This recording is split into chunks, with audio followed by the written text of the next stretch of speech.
শিং মাছগুলো কেটে নিয়েছি, এখন এগুলোকে ধুয়ে নেব ভালো করে। তা আমি একটু ঘষে নিয়েছি ঝাড়া দেওয়া, তো অত একটা পরিষ্কার করে নিই কারণ হাত কাটা ছিল তাই। মানে শিং মাছগুলো কালো দেখলে ভালো লাগে না, কিন্তু তারপরে কি করব, হাত যখন কাটা থাকে তখন অত একটা ঘষাঘষি করেন যায় না শিং মাছের। তো এই সাইডের যে রগটা ছিল সেটা আমি কেটে নিয়েছি। এখন আমি এগুলোকে ভেজে নেব, একটু হলুদ একটু লবণ দিয়ে মাখিয়ে তারপরে ভেজে নেব।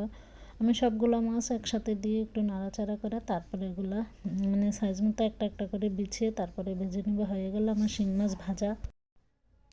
চুলা একটা কড়াই বসে আমি এখানে দিয়ে দিব পরিমাণ মতো পেঁয়াজ, সাথে দিয়ে দিব পরিমাণ মতো তেল। এখানে আমি 1 কাপ পরিমাণ পেঁয়াজ দিচ্ছি। এখানে দিয়ে দিব আমি 5-6টা টমেটো কুচি।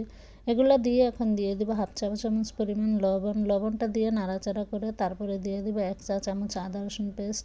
মশলাগুলো যখন এভাবে কষে আসবে, টমেটোটা নরম হয়ে যাবে, তখন আমি দিয়ে দিব 1/2 চা চামচ হলুদের গুঁড়া। আর যেহেতু শিং মাছ ভুনা এখানে বেশি ঝাল খাবো না, তাই দিয়ে দিব সামান্য পরিমাণ মরিচের গুঁড়া, দিয়ে দিব 1 চা চামচ জিরা গুঁড়া। এগুলো দিয়ে আমি নাড়াচাড়া করে ভালো করে কষিয়ে নেব। তো এখানে একটু পানি দিয়ে তারপরে কষিয়ে নেব। মশলাগুলো কষিয়ে নেওয়া শেষ, এখন আমি দিয়ে দেবো শিং মাছ। শিং মাছ দিয়ে একটু নাড়াচাড়া করে তারপর আমি দিয়ে দেব পরিমাণ মতো ঝোল। ঝোল দিয়ে আমি এখানে কয়েকটা বলক আসলে আমি চুলাটা বন্ধ করে দেবো। এই শিং মাছ ভুনাটা খেতে এত মজা হয়েছে। শিং মাছটা একটু ঝোল রাখবো আমি মাখা মাখা। তো হয়ে গেল আমার শিং মাছ ভুনা। এই ভুনাটা খেতে অনেক মজা হয়েছে।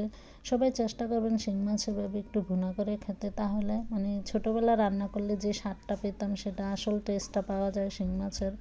সবাই ভালো থাকেন, সুস্থ থাকেন, আল্লাহ হাফেজ।